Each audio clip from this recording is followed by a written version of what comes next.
આ આઈક્યુબનું ટોટલ કામ પૂરું થઈ ગયું છે અને ગાડી બની ગઈ છે 1 નંબર. પણ આની હિસ્ટ્રી એવી છે કે લાસ્ટ 5 મહિનાથી ગાડી બંધ હતી અને કસ્ટમરથી આ ગાડીની 2 ચાવી પણ લોસ થઈ ગઈ.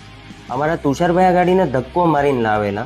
હવે પહેલાં તો આમાં નવો લોકસેટ જ નાખવાનો હતો, પણ ગાડી 5 મહિનાથી બંધ પડેલી હતી એટલે ટોટલ વાયર કનેક્શન ને બધું ચેક કરવું જરૂરી હતું. વાયર રિલેટેડ માઇનર ઇસ્યુ હતા ગાડીમાં, 1 by 1 સોલ્વ કર્યા. દેન આફ્ટર નવો લોકસેટ ચેક કર્યો એટલે પાવર ગાડીમાં આવી ગયો. મેઇનલી જે પ્રોબ્લેમ હતો એ તો સોલ્વ થઈ ગયો, પણ એ સિવાય નાના મોટા બીજા પણ પ્રોબ્લેમ ગાડીમાં હતા એટલે એક નોર્મલ સર્વિસિંગની પણ આ ગાડીને જરૂર હતી. ફ્રન્ટ વ્હીલના બેરિંગ ખરાબ હતા, ડિસ્પેડ પણ આગળના ઘસાઈ ગયા હતા અને રિયર સાઈડના બ્રેક શૂ પણ ઓલમોસ્ટ પૂરા જ હતા. હવે આ બધું જે કાંઈ નાના મોટું કામકાજ હતું એ બધું કમ્પ્લીટ કર્યું.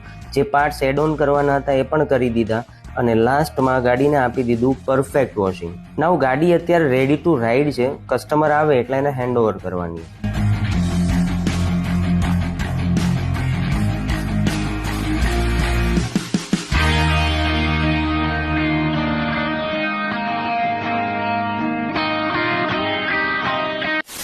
બાઇક રિલેટેડ કોઈ ઇસ્યુ કે ઇન્ક્વાયરી હોય તો અમારો કોન્ટેક્ટ કરી શકો છો.